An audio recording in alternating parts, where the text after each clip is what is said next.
আসসালামু আলাইকুম। আজকে আমরা কমন নাউন সম্পর্কে জানব। যাদের কমন নাউন বুঝতে সমস্যা, কমন নাউন চিনতে সমস্যা, তাদের জন্য এই ভিডিও। তো কমন নাউন বলতে এক জাতীয় নাম বোঝায়। কমন নাউন বলতে কি বোঝায়? এক জাতীয় নাম বোঝায়। কোনো নামকে নির্দিষ্ট করে না বুঝিয়ে যদি এক জাতীয় নামকে বোঝায় বা ওই জাতিকেই বোঝায়, তাহলে সেটি কমন নাউন হয়ে যায়।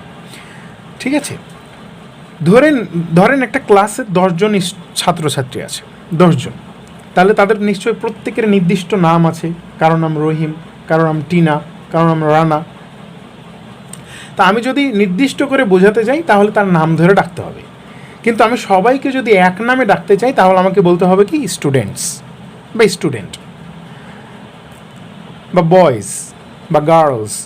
তাহলে এই যে আমি একজনকে নির্দিষ্ট করে না বুঝিয়ে এক নামে সবাইকে বুঝালাম, তাহলে এটি হয়ে যাচ্ছে common noun. Father, mother. Father দ্বারা পৃথিবীর সকল বাবাকে বোঝাচ্ছে, মাদার দ্বারা পৃথিবীর সকল মাকে বোঝাচ্ছে, কাউ দ্বারা পৃথিবীর সকল গরুকে বোঝাচ্ছে।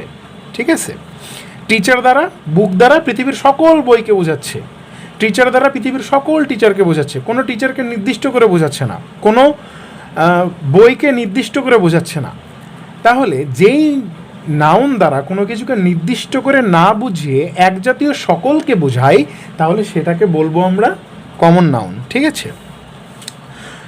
তো কমন নাউনের আরেকটি সংজ্ঞা হলো প্রপার নাউনগুলোর একটি সাধারণ নাম দেওয়া হলে তাকে আমরা কমন নাউন বলি। প্রপার নাউনগুলোর সাধারণ একটি নাম দেওয়া হলে, যেমন রাজশাহী, ঢাকা, খুলনা, এগুলো কি এক একটা সিটি, এগুলো কি এক একটা সিটি। কিন্তু আমি যদি বলি সিটি, তাহলে না বললাম রাজশাহী, না বললাম খুলনা, না বললাম ঢাকা, বরং সিটি দ্বারা পৃথিবীর সকল সিটিকে আমি বোঝালাম। কিন্তু যখন আমি নির্দিষ্ট করে বলবো যে রাজশাহী, খুলনা, বরিশাল, ঢাকা, তাহলে এটা হয়ে যাবে প্রপার নাউন। কিন্তু আমি যদি বলি সিটি, তাহলে এটা কোন সিটি এটা নির্দিষ্ট করে বোঝাচ্ছে না, বরং সমস্ত সিটিকে একত্রে বোঝাচ্ছে, তাহলে এটি প্রপার নাউন। ঠিক একই রকমভাবে রানা, জনি, টনি, এগুলোকে নির্দিষ্ট করে বললে এগুলো প্রপার নাউন। কিন্তু যদি বলি বয়, ম্যান, মেন, বয়েজ, তাহলে এটা হয়ে গেল কমন নাউন। ঠিক আছে? রিভার, রিভার দ্বারা কি বোঝায়? নির্দিষ্ট করে কোনো নদীকে বোঝায় না, বরং পদ্মা, মেঘনা, সব নদীকে একত্রে বোঝায়। রিভার বলতে কি আমি কোনো নির্দিষ্ট নদীকে বোঝাচ্ছি? না, রিভার বলতে পৃথিবীর সকল নদীকে বোঝাচ্ছি, অতএব রিভার কমন নাউন। কিন্তু আমি যদি নির্দিষ্ট করে বলি দ্য পদ্মা, মেঘনা, তাহলে এটা হয়ে গেল প্রপার নাউন। ঠিক আছে? তো কমন নাউন অফ পার্সন হতে পারে, কমন ব্যক্তির নাম হতে পারে, থিঙ্ক, অ্যানিম্যাল, পিপুল, এগুলো কমন নাউন হতে পারে। তাহলে আশা করি কমন নাউন কি এই বিষয়টা ক্লিয়ার হয়েছে। কমন নাউন কি? যেটা নির্দিষ্ট করে না বুঝিয়ে এক জাতীয় সকলকে বোঝাবে। যে নাউন দ্বারা কোনো ব্যক্তি, বস্তু, স্থানকে নির্দিষ্ট করে না বুঝিয়ে এক জাতীয় সকলকেই বোঝায়, তাকে আমরা কমন নাউন বলি।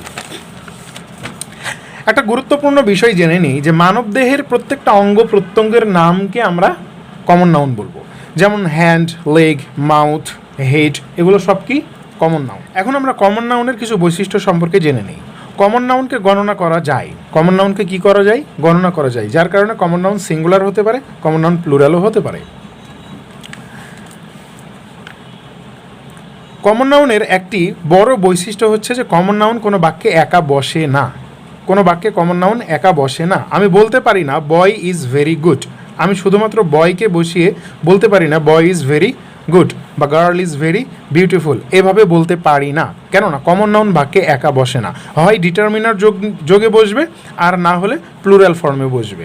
যেমন the boy is very good, অথবা বলতে হবে বয়েজ আর ভেরি গুড, হয় ডিটারমিনার যোগে বসবে, আমি আবার বলছি, আর না হলে প্লুরাল ফর্মে বসবে। কমন নাউন কখনোই একাকী বাক্যে বসে না। তো এই ছিল মোটামুটি কমন নাউন সম্পর্কে সাধারণ কিছু কথা।